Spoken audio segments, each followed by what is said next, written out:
Renungan pagi, Kamis 17 Maret 2022. Bapak Ibu Saudaraku yang dikasihi dan diberkati oleh Tuhan Yesus Kristus, selamat pagi, Shalom. Kita akan ada dalam saat teduh untuk merenungkan firman Tuhan. Mari kita berdoa sebelum membaca dan merenungkan firman Tuhan. Kita berdoa. Bapa yang baik, kami menghampiri hadirat-Mu, menaikkan syukur dan terima kasih kami kepadamu oleh karena kami merasakan dan mengalami pemeliharaan Tuhan dalam kehidupan kami. Kami boleh dibangunkan oleh Tuhan di pagi hari ini dan tentunya kami akan melaksanakan berbagai tugas dan tanggung jawab kami. Kami mau ada dalam perenungan firman Tuhan sebelum kami beraktivitas. Oleh karena itu urapi kami dengan kuasa Roh Kudus-Mu, supaya firman Tuhan ini sungguh menjadi rema dalam kehidupan kami. Terima kasih Tuhan Yesus yang adalah firman yang hidup, kami berdoa. Amin. Jemaat, firman Tuhan saya baca dari kitab pertama Korintus, pasalnya yang ke-15, ayatnya yang ke-58. Firman Tuhan bagi kita, karena itu saudara-saudaraku yang kekasih, berdirilah teguh, jangan goyah, dan giatlah selalu dalam pekerjaan Tuhan. Sebab kamu tahu bahwa dalam persekutuan dengan Tuhan, jerih payahmu tidak sia-sia. Demikianlah firman Tuhan yang menjadi tema bagi kita. Berdirilah teguh, jangan goyah.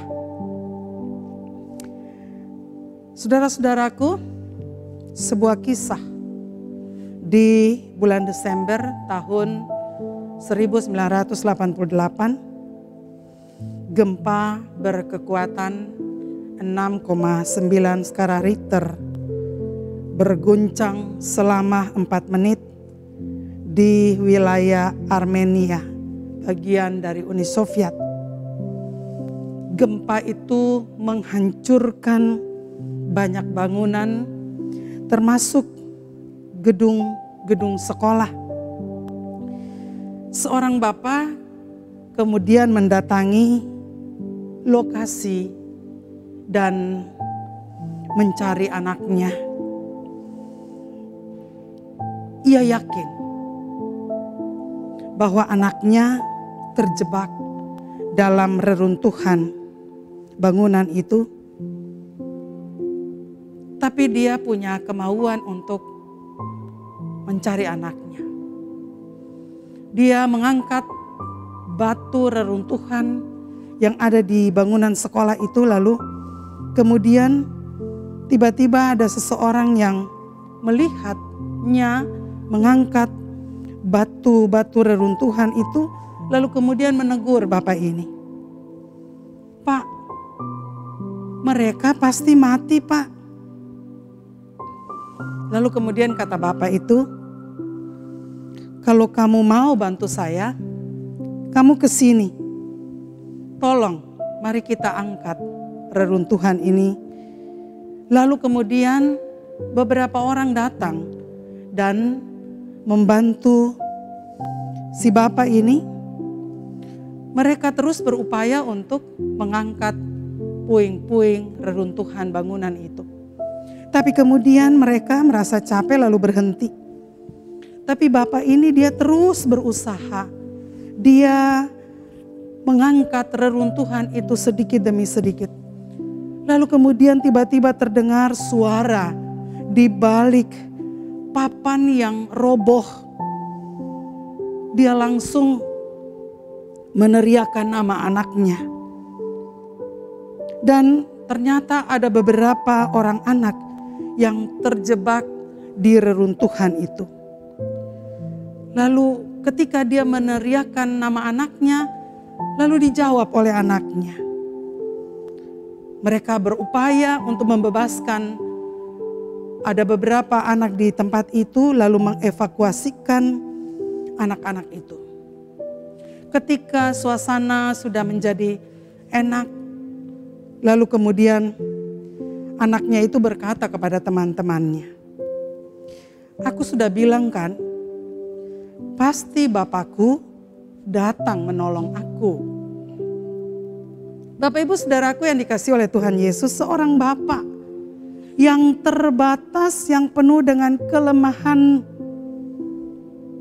bisa dipercaya dan diandalkan oleh anaknya. Dia yakin bahwa bapaknya akan datang dan mencari dia. Kalau seorang bapak punya kemauan dan mau berupaya mencari anaknya, membebaskan anaknya dari reruntuhan bangunan itu, apalagi Bapa kita yang ada di sorga. Allah yang kita percaya, Allah yang kita imani di dalam nama Tuhan Yesus Kristus adalah Allah yang berkuasa, adalah Allah yang hebat, Allah yang luar biasa. Pribadi yang penuh kasih sayang, yang peduli. Oleh karena itu saudara, kalau kita meyakini bahwa Bapa kita di sorga adalah Bapa yang sangat mengasihi kita, yang peduli, yang mau memperhatikan kita dengan segala keberadaan kita, maka tidak ada alasan apapun buat kita untuk kita menjadi takut, untuk kita menjadi cemas, untuk kita menjadi goyah. Dan oleh karena itu, jikalau hari ini Bapak Ibu Saudara, kita ada dalam pergumulan-pergumulan kita. Mungkin ada yang sedih karena kehilangan orang-orang terkasih. Ada yang luka hati. Ada yang punya masalah-masalah besar. Ada yang dalam kondisi kesehatan yang sangat terganggu, terpuruk. Maka saudara, ingat kita punya Bapa. Bapa yang penuh kasih.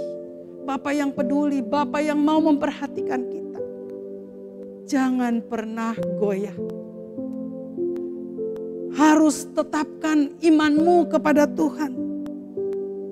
Harus teguh berdiri di hadapan Tuhan dan berharap hanya kepada Tuhan. Karena bagi Tuhan tidak ada perkara yang mustahil. Tuhan mampu melakukan segala sesuatu apa yang Ia kehendaki. Dia mampu lakukan itu dalam kehidupan kita. Yakin dan percaya saudara, bahwa Bapa kita Bapa yang baik. Dia pasti memperhatikan kita. Dia pasti mendengar doa-doa kita. Dia pasti mendengar seruan-seruan kita. Dia pasti mendengar akan keluhan-keluhan kita. Dia pasti mendengar harapan-harapan kita. Tapi yang Tuhan mau, jangan goyah. Tetap berdiri teguh. Supaya kita tidak goyah, supaya kita bisa berdiri teguh untuk menghadapi kenyataan hidup yang mungkin sangat sulit di tengah-tengah kehidupan kita. Maka firman Tuhan mengatakan, hendaklah kamu berakar di dalam Dia, hendaklah kamu dibangun di atas Dia, dan hendaklah kamu bertambah teguh dalam iman kepadanya. Bapak Ibu Saudaraku, hendaklah hidup di dalam Tuhan, berakar di dalam Tuhan.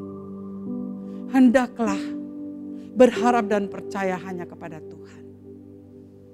Yakin dan percaya bahwa di tengah-tengah pergumulan kita akan tetap berdiri teguh dan tidak pernah goyah karena kita punya Tuhan yang luar biasa. Kiranya Tuhan menolong, memberkati kita semua. Amin. Mari kita berdoa. Terima kasih Tuhan Yesus, Engkau sudah menyapa kami di pagi hari ini.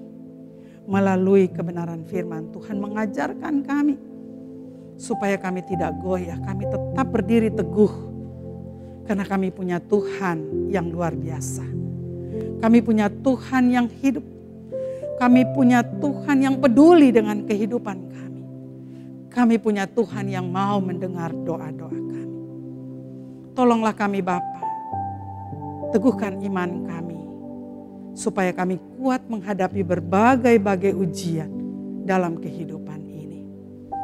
Kami menyerahkan seluruh kehidupan kami, tugas pekerjaan pelayanan kami di sepanjang hari ini. Kami taruh semuanya ke dalam campur tangan Tuhan. Terima kasih Bapa yang baik, di dalam nama Tuhan Yesus Kristus, Tuhan dan Juru Selamat kami. Kami berdoa bersyukur kepada Bapa di sorga. Amin.